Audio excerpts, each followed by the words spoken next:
तुम्ही काय द्यायचं ते ठरवा, किती द्यायचं ठरवू नका. काय द्यायचं मी तुम्हाला सांगितलं, पहिले 6 महिने अंगावरचं दूध, त्याच्यानंतर घरात केलेलं अन्न, मऊ केलेलं, फार तिखट तेलकट आंबट नसलेलं आणि त्याला आवडेल ते, आवडेल तसं. मग भाजीपाळांचा रस आहे, फळांचा रस आहे, किंवा आपण म्हणतो खिमट करायची, डाळ आणि भात घेऊन, हे सगळं करत करत वर्षाचं मूल बसून तुमच्याबरोबर तुम्ही खाता ते खायला शिकलं पाहिजे. एवढं जर केलं ना तर तुम्ही त्यातलं शास्त्र काय कळलं नाही तरी हरकत नाही.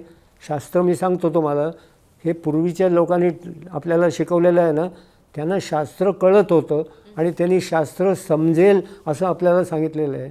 त्यामुळे त्यात किती प्रथिनं आहेत, त्यात किती स्निग्ध पदार्थ आहेत हे सोडून द्या.